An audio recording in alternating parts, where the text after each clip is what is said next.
What's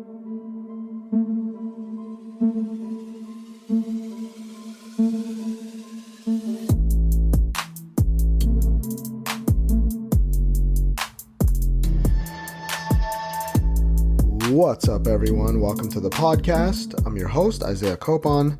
It's August 22, 2022, and this is Lift and Learn episode 96. In this episode, I'll talk about how you can use fitness trackers properly, because judging a workout based on the amount of calories you're burning is a backwards idea when it comes to getting lean, or if you want to lose weight and keep it off long term. And in the second topic, I'll talk about why fluids are so important during your workouts. Fluids in general during a workout is something that will boost your performance in the gym, so it's basically your best supplement that you should be remembering to have. Before that though, I'll talk a bit about what I've been up to lately, and that might include fitness related topics, and it might not. If you want to follow me, your host, on Instagram, it's isaiah.copon, and you can also check out my website, isaiahcopon.com. The podcast is on Instagram at Lift and Learn Podcast, on Twitter at Lift and Learn Pod, and also on Facebook. You can just search Lift and Learn Podcast. With that being said, let's get into it. I just recently got COVID yet again, so let me talk about getting back into exercise properly after having COVID. It's probably a good time to talk about this since we're in the middle or maybe at the end of another wave. I don't really pay much attention to it anymore. It's something we just have to live with. Over the past few weeks, I've known actually the most people to have been infected with COVID compared to other waves. Before, it used to just be 1 or 2 people would get it, but over the past month, I might have known more than 10 people around me to get it. At least that's just my situation over here in Canada. This wave or variant or whatever, this one hit my family and friends pretty hard actually, but the good news is that everyone recovered to the fullest. So I mentioned either last week or 2 weeks ago on here that I got COVID and that I went back to the gym around a week later, which leads into the first lesson here, and that's to take your time when it comes to reintroducing exercise, however intense it may be. Take at least a week off. I know I took 6 days off and then went back to the gym, but I noticed both times I've had it now, I've had it twice this year, both times I should have gave myself another few days to get back into lifting. Honestly, I think even taking 2 weeks off, possibly more, is ideal for some people, depending on your fitness level before you got COVID. But a few weeks off should be a decent time frame to get back into it. So, alright, I went back to some activity 6 days after my first day testing positive, so I like to think I'm more healthy than most people, but even after 6 days off, I noticed that I still had a lingering cough going on for at least 2 weeks after the first time I tested positive. It was probably around 3 weeks after the fact I was still coughing, so I wore my mask when I was indoors in the gym because I did have that cough. I didn't want to be, coughing and having other people look at me all weird in there. I'm pretty sure this has been documented. Your cardio levels in general after having COVID are definitely decreased. So even after doing something pretty light for me, I notice my heart rate starts to go up. I notice I'm definitely getting more tired than usual, or I would even start coughing at this point. Obviously, this sort of time frame is going to depend on the individual also. You might need more time, like I said, depending on the genetics or the shape and fitness level you were in before you got COVID, or any kind of sickness really. Give yourself however much time you need.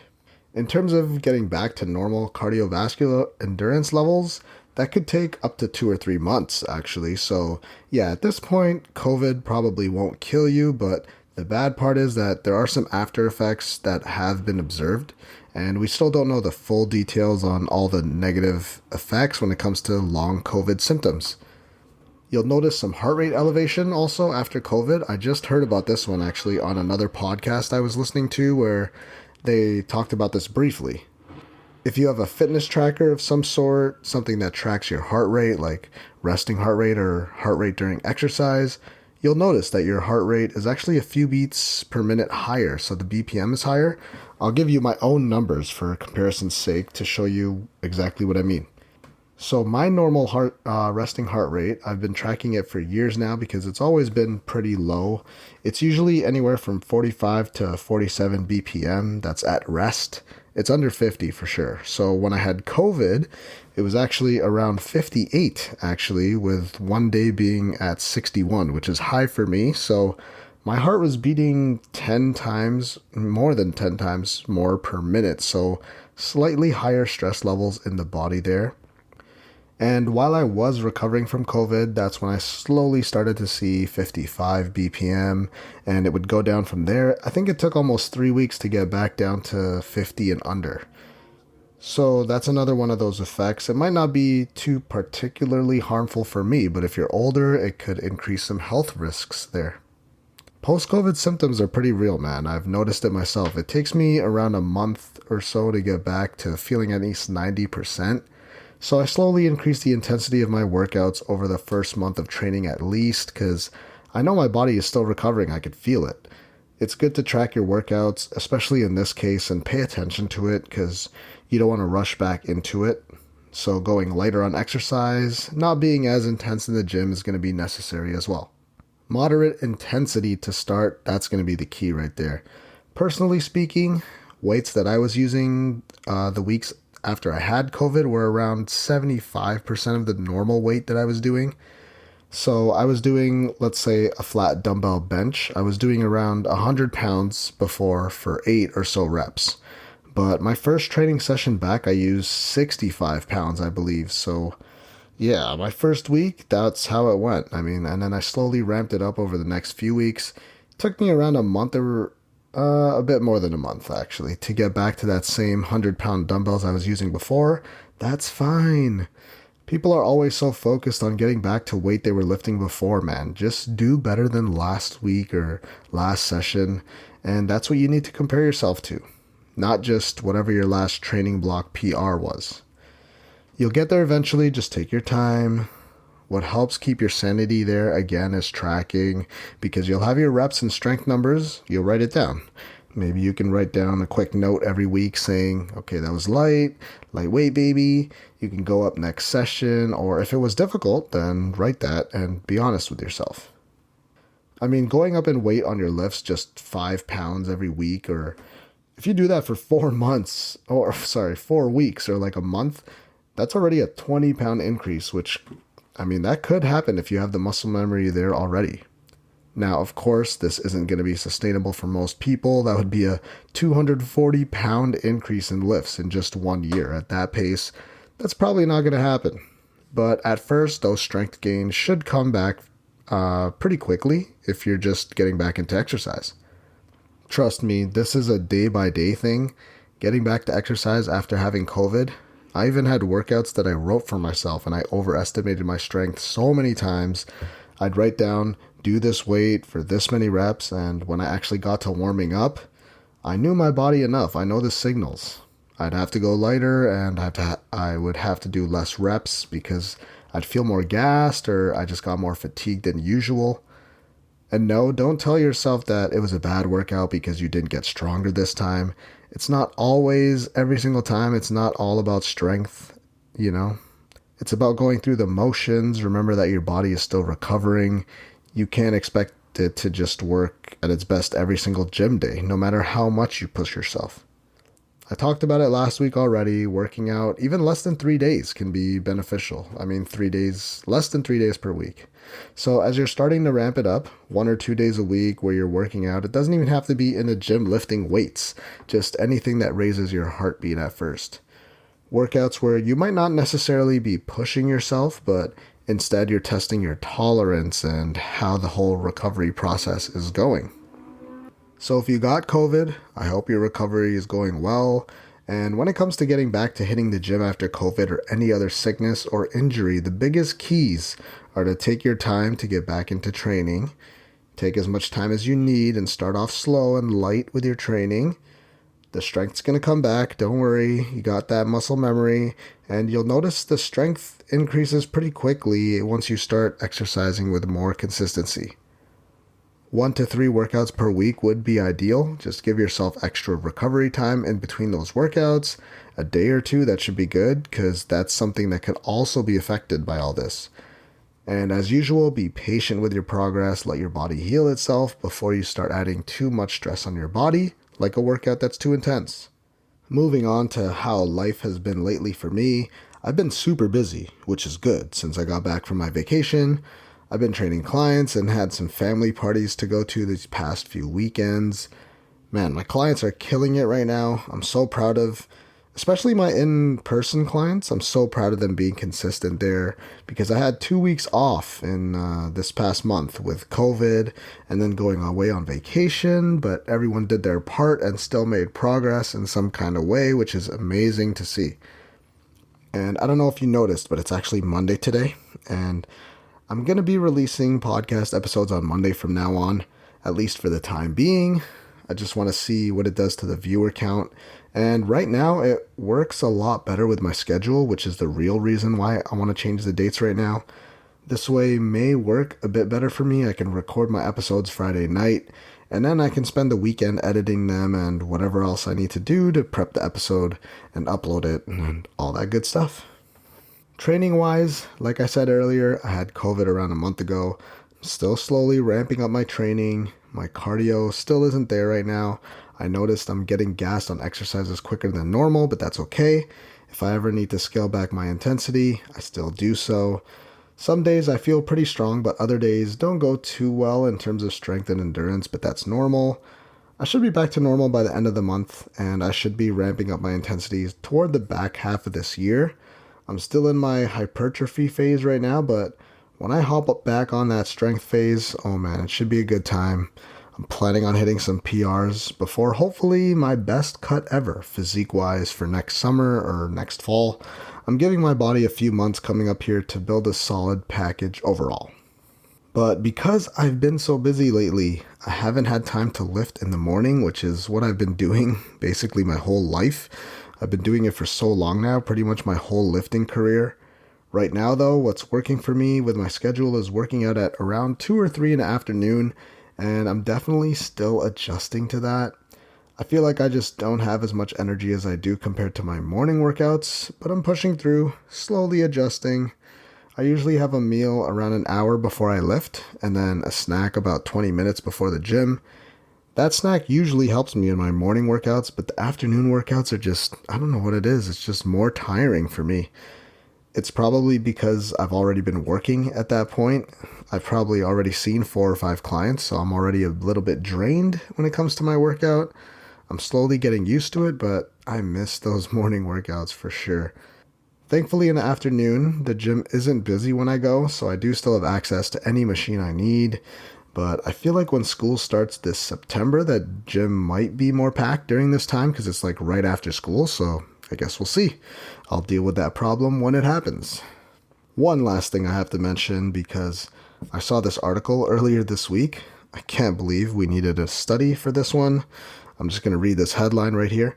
Weight loss surgery can reduce your risk of cancer by 32%. I mean, that's an article that I'm not going to click through to read, but seriously, like, of course, losing weight can reduce your risk of cancer, which is obviously why a surgery will help reduce that risk.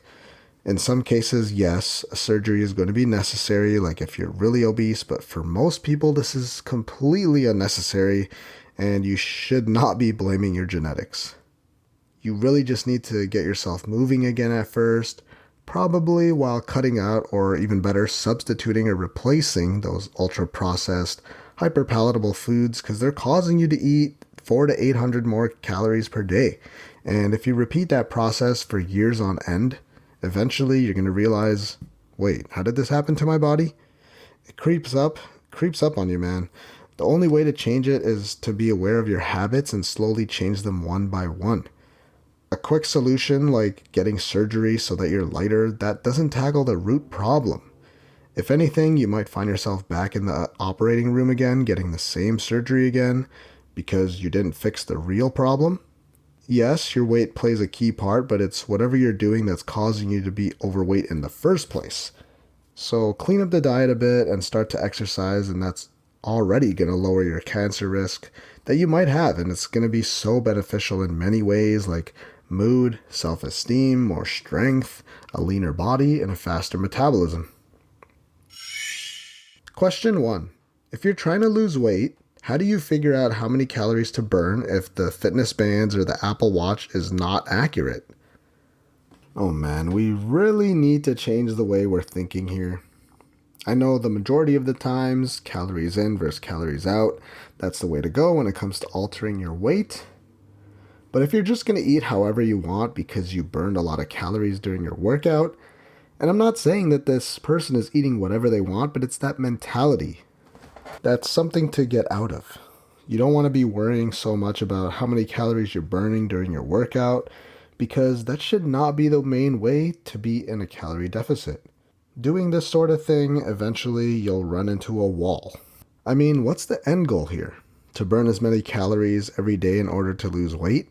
Think about that long term. You're burning 300 calories in your workout now, so in order for you to get leaner, to see your abs, to lose the right amount of weight, the only way on this path is to burn more and more calories every day. So that means last week you burned 300 calories, and this week you have to burn more than that at least to be satisfied with your workout. But let's say you get up to 600 calories burned in a workout. What do you think the next step is going to be there?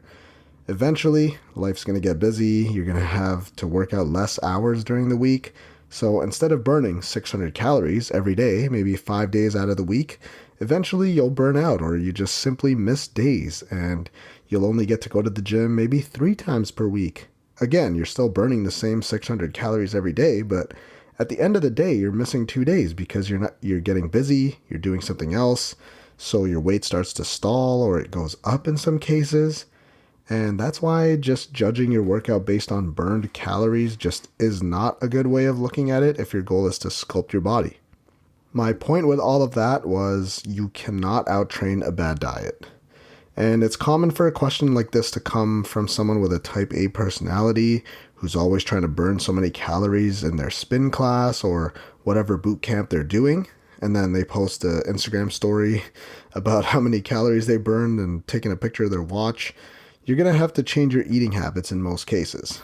Maybe that means cutting some carbs out of some meals if you're someone who doesn't want to track exactly what you're eating all the time. It's one thing if you're someone who likes that social aspect of the classes. It motivates you to get in there because it's exciting, but we need to throw in some days of the week where you're doing some kind of strength training. Even if you just mix in one day there where you're focusing on working and exhausting the muscles, not just tiring yourself out as much as possible, that's going to eventually get exhausting, especially if you're constantly focused on being in that deficit and burning off 500 calories per workout or even more, while also eating low calories because your body has adapted so much to the net calories you're consuming every day. There's going to be some kind of plateau there because your body is just going to adapt to what you're doing. I've had serious cases where, and it's not the lady's fault at all. It's just because the marketing in fitness and what catches your attention is the wrong idea sometimes. I've had females coming to me telling me they're burning more than 1,000 calories a day during their workouts and then eating only 1,200 calories, but they don't know why they're not losing weight. What happened was it worked for them in the beginning, doing a lot of cardio, cutting out the calories. But like I said, you run into a wall at some point and you just can't get your body to respond the way you want it to. This is why it can get a bit dangerous because you're trying to do everything in your power in order to get into a negative calorie intake. I even worked out with some female friends pretty recently, and they were so worried about how many calories their watch was telling them that they burnt during exercise. That's not telling the whole story. You could pretty easily just burn as much calories as you want by just running around the gym or on the treadmill, and just because you burned 100 calories more doing that compared to resistance training, that does not mean that you're closer to whatever goal it is you're trying to achieve. Especially if your goal is to lean down or gain lean body mass, or their specific goal is to build certain areas like the lower body, like sculpting that butt. I had another situation where I was telling a client that he could work out less during his cut, but he said that doesn't make sense because on his high calorie burning day, the device says 2,000 calories burned or whatever it is. But you got to remember that your body adapts to what you do. whether that means you're eating a lot or you're doing a lot of cardio, sometimes it's not only about calories in versus calories out. But at the end of the day, it's not going to be realistic to just do a bunch of cardio every day to have to maintain your physique. So when it comes to relying on your fitness tracker, whether that be your Apple Watch or your Fitbit or your Whoop band, those are just tools that we can use to see how much we're moving and how active you are daily. But those numbers can be pretty inaccurate, and it's just not a smart way to approach your training. All you really need to do is focus on the trends of your activities on your days of the week. You don't want to be just going to the gym for an hour and then sedentary for the rest of the day, and then you're expecting your body to make some drastic change. At first, that might work, but ultimately you'll have to move more throughout the day. That calorie burn during a workout is not going to tell the whole story. Your metabolism during the day or how many calories you're burning during the day is going to be different at all points during the day, like hour by hour. I mean, even when you're strength training, you might burn only 200 calories during the workout, but for multiple hours after a workout, your metabolism is actually raised a bit because of the after effects of exercise and strength training. But you can't really say the same for every form of exercise, like forms of cardio. Resistance training workouts have the greatest effect post-workout where your metabolism just shoots up. And your fitness band, that won't tell you that since it's not tracking a workout specifically. There's a lot more that goes into this whole thing than just trying to burn as many calories as possible, so you have an excuse to eat some cheat meal or a donut and tell yourself that you earned it because you burned off so many calories. Trust me, I learned this when I was younger and it never helped. It never helped me, and it didn't help my clients too much either. Fitness trackers can be good though. They're more than just for tracking calorie burning workouts. Some benefits that go along with those is the sleep tracker, your activity tendencies, and heart rate. The Whoop band especially has a pretty good recovery tracking thing, which seems to be pretty accurate. So don't take the calorie number too seriously on whatever fitness watch band you're using, but take a look at it from time to time to track other more important numbers. Pay attention to the trends of your day-to-day life. You may notice you burn more calories on days where you don't work out because you're out doing the groceries or gardening or whatever other errands you have to do. So there are some positives to watch in fitness bands, but be careful when it comes to the negative side of it all, which is constantly thinking about burning more and more calories or closing all of your rings. Question 2. Why fluids are so important during workouts? Oh man, so now that it's summer, this becomes even more important. Water is life, man. It's essential. The thing is, it's pretty common for us to not even think about drinking water and the benefits that it brings you. So yes, we could all benefit from consuming more water throughout the day. One of the quick tips I can give you is to get a big water jug and just sip on that during the day. This works great if you're working from home. Just have it right beside your mouse or keyboard. Don't spill it though, obviously. But that's just good advice. That's super simple for you if you're slacking on your water intake during the day. So getting to the question at hand here. Why are fluids important during workouts? First off, drinking water or some kind of fluids before your workouts, you may notice that your strength actually goes up. It increases if you drink the right amount. Of course, this is going to vary person to person, but everyone should see this kind of increase in strength output. I noticed this, like strength increase myself. I always try to make sure I go into the gym having already drank a glass or two of water, especially if I work out in the early morning. It makes a huge difference for me, especially if I'm getting up early and hitting a workout first thing in the morning. So for your workouts, yes, of course, water is going to help you. Now, if you're going longer than an hour, you might find that electrolyte drinks with some sugar and sodium in it, that'll be beneficial for you when it comes to sustaining energy throughout your workouts, so keeping up your energy levels during the whole workout. Gatorade or other similar sports drinks could help here because of that sodium, the magnesium, and the other minerals in there. Remember that you lose sodium while working out through your sweat. That's why you might notice your sweat being a bit salty if you've ever tasted it before. So if you're working out for longer than an hour, or if you're in a hot environment, which I'll talk about later, and you're sweating more than usual, you're losing water and sodium from your body. This is when it's great to have some sort of drinks with some quick sugars and sodium in there. I've been personally using Kirkland's Gatorade or their Powerade drink for the past few years. It's helped me significantly. For me, I mentioned earlier that I'm still experiencing post-COVID symptoms in the gym, so I'm out of breath more often. I'm feeling low energy more than normal during my workouts. And the carb drinks, they help here for sure. I notice a difference when I have it and when I don't. Even just having water between sets helps maintain more of my energy levels throughout the workout. It's something I have to constantly remind myself of though, because I'm usually pretty laser focused and just trying to be completely in tune with the workout, with that tunnel vision. But I notice better workouts when I have more fluids in me before and during the workout. I have to remind myself in between sets to at least get a sip of water, but there are times where I'll go through half a workout before I even realize that I haven't even drank, not even a single sip. Luckily for me, I'm not really a person who sweats too much, so it's not that detrimental for me, but it can be for other people. So when you're exercising, you're going to sweat.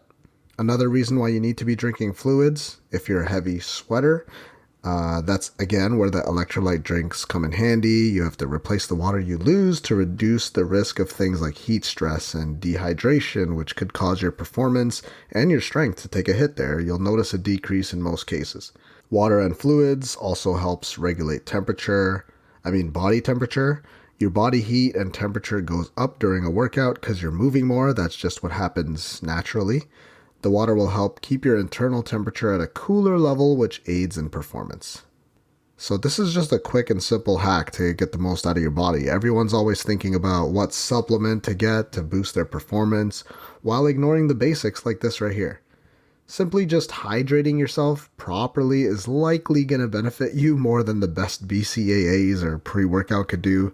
So just be at optimal levels, that way you won't fatigue as easily and you'll perform your best. That's why it's so important to stay hydrated if you're exercising, even more so if you live in a hot environment or the gym's AC just sucks. And that concludes episode 96 of the podcast. Thank you for listening. If you really enjoyed the episode or my podcast as a whole, then please leave a review and comment on iTunes or whatever your choice of podcast platform is. Also, if you haven't already, you should hit that subscribe button because I'll be releasing episodes every Friday. If you want to follow me, your host, I'm Isaiah.Copon on Instagram, and you can also check out my website, isaiahcopon.com.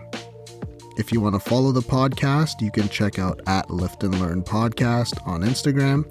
And there's also a Facebook page if you just search Lift and Learn Podcast.